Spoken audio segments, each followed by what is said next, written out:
Hi, Bayani. Hello! Yan, of course, dumalaw ka kay Tita Glo last day ngayon. Ano yung fondest memory mo sa kanya? Naku, alam niyo po ba, si Tita Glo, pag bumibili yan ng damit sa Green Hills, binibilan din niya yung nanay ko.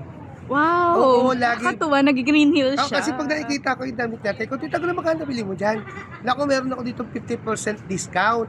Kilalang kilala na siya. Oo, sabi ko, parang bagay po yan sa nanay ko. Bayaan mo, sa linggo, sa susunod na linggo, bibili ako dalawa-dalawa para sa nanay. Kaya yung mga damit niya, may kapares yung nanay ko noon. Siguro mga nakabili siya mga 30 piraso. Ganun Ang dami. kadami. Oo. Ganun ang ano. Kaya kasi 'di ba siya ang tita namin dun sa sitcom namin nila Aga sa Okay Fine Whatever. Yeah, Oo. oo. Kaya yun ang fondest memory. Tsaka 'di ba tita naman siya ng lahat ng artista sa buong More on lola nga or Oo, nanay. lahat, Depende sa ano eh. Oo. napakabait kasi hanggang sa huling sandali ng buhay niya. Nga Never mo eh. nakitang sumimangot, laging nakatawa, Mm-mm. laging may sasabihin siya sa pagbuka ng bibig niya, laging magaganda tungkol sa iyo. Mm. Ganun si Tita Glo kahit na off-cam, napakasarap na kwentuhan. So, regarding Tita Glo, ano yung adjective na or word na pumapasok sa isip mo pag narinig mo yung name na Gloria Romero? Perfect. Oh. Kala ko nga nobody is perfect eh. Yeah. Tita Glo pala is perfect.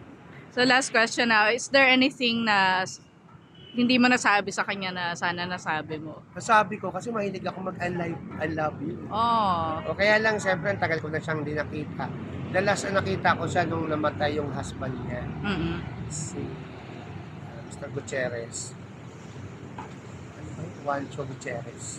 Doon na kami nakita, tapos di ko na siya nakita eh.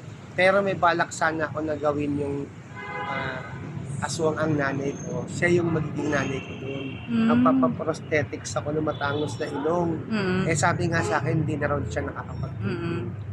Sabi sa akin. Kaya hindi ko na ituloy. Eh kausap ko naman si Tita Nova. Baka si Tita Nova na. Aswang ang nanay ko, kailan mo balak? Kung nagkaroon ng time. Kasi ngayon sino nasa magdidirect? party list pa ako, di ba? Oo nga eh. Maano ako, kumakandidato ako. Oh, ba't mo pala naisipan kumandidato?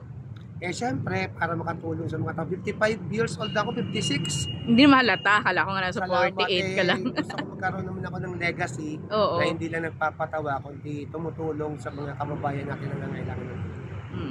So Bayani, ito, short lang, naalala ko lang kasi usually pag mga nagpo-post kami, hinahanap nila si Fiang. Si Fiang. Si Piang. Hindi mo kilala si Fiang? Okay.